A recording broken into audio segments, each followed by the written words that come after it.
So మీరన్నారు ఇందాక 28 ఏళ్లలో ఎప్పుడు కూడా నా మీద ఒక మచ్చ లేదు. ఒక మహిళతో అసభ్యంగా ప్రవర్తించినవి గాని ఏవి నా దగ్గర లేవు అన్నారు. మరి ఎందుకు మాధురి గారు నచ్చారు? గత జన్మ సుకృతం చెప్పాను. ఏం నచ్చింది మాధురి గారిలో? ఆఫ్‌కోర్స్ ఇందాక ఒక విషయం చెప్పారు. ఆవిడకి ఏదైతే సామాజిక స్పృహ ఉందో అది నచ్చింది. అండ్ ఆవిడ ఒక ఓవర్ నైట్‌లో 2000 మంది మహిళల్ని సమీకరించగలిగారు. అవి కాక పర్సనల్‌గా మాధురి గారి విషయంలో మీకు నాకొకటండి, నచ్చినవి? నేనేదైతే కోల్పోయానో దువ్వాడ శ్రీనివాస్ అంటే బయట ఫైర్ బ్రాండ్, ఎవరినైనా ఎదిరిస్తాడు, నిలబెడతాడు, తిరగబెడతాడు, వ్యాపారాలు అన్నీ ఉన్నాయి. అస్సలు లేదు. ప్రేమ లేదు. నన్ను ప్రేమగా ఆప్యాయతగా చూసే మనిషి లేరు. మీకు తెలుసా, ఇంట్లో అడుగు పెడితే నా బ్రతుకు నరకమే. పనోళ్ళ మీద ఆధారపడాలి. వాళ్ళేదో వండి పెట్టే డైనింగ్ టేబుల్ మీద పెడితే నేను వెళ్ళి నాకు నేను సెల్ఫ్ సర్వీస్ చేసుకొని చేయాలి. పిల్లలండి. ఇద్దరు ఆడపిల్లలు ఉన్నారు గదా! వాళ్ళ ఇంకా పిల్లలకి వాళ్ళకి ఏ లోటు లేకుండా నేను పెంచాను. వాళ్ళెలా ఉండేవాళ్ళు మీరు?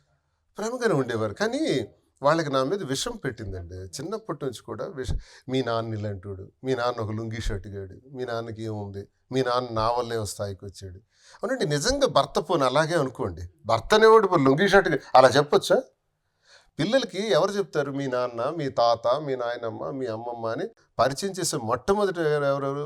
తల్లే కదా. మరి ఆ తల్లి ఇలా పరిచయం చేస్తే నాలాంటి తండ్రి గోతులు ఇలాగే ఉంటాయి. ఆ లుంగీ షర్ట్ మీద ఉన్నప్పుడే గదా ప్రేమించింది గూడా. ఆమె చెప్పుకుంటుంది, నేను I'm MA English literature and law student also. 91లో నా డిగ్రీ కంప్లీట్ అయింది. 92లో ఒక ట్యూటోరియల్స్ పెట్టాను. 3 జూనియర్ కాలేజీలు పెట్టాను 3 ప్రాంతాల్లో. ఆ రోజుల్లో 92 కల్లా 93 కల్లా నా దగ్గర 650 మంది విద్యార్థులు ఉండేవారు. ఇంటర్మీడియట్ అంటే ఫస్ట్ స్టాండర్డ్ నుంచి సిక్స్త్ నుంచి మళ్ళీ ఇంటర్మీడియట్ వరకు 2 డివిజన్స్ కింద పెట్టుకొని నేను రన్ చేశాను. 650 మంది విద్యార్థులు. ఇది 93. నా మ్యారేజ్ 94. నాకు లుంగీ షర్ట్ గేడ్ అంటారు. ఇది నేను చెప్పిన మాటలు మా జిల్లాలో ఎవరికి అడిగినా నా దగ్గర ఇంతమంది టీచర్స్ పనిచేశారు. నా స్టూడెంట్స్ ఇంతమంది ఉన్నారు. పైకి వచ్చేవాళ్ళు, బాగా ఉన్నత స్థాయికి వచ్చిన వాళ్ళు కూడా. నేను అకాడమిషియన్గా స్టార్ట్ చేశాను లైఫ్. సరే, తను ఏదో కోపంతో అన్నది లుంగీ షర్ట్ గేడ్ అని అంటే అనుకొని పిల్లల్ని కూడా అదే పాటు చేసింది కదా. పిల్లలకి అదే బ్రెయిన్లో పెట్టింది కదా.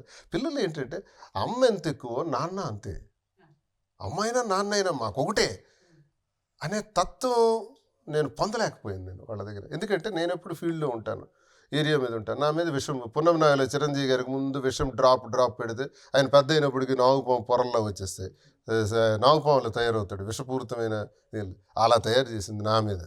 ఏం చేస్తానమ్మా, లేకపోతే నా కర్మ అంతే అనుకుంటాను. రైట్.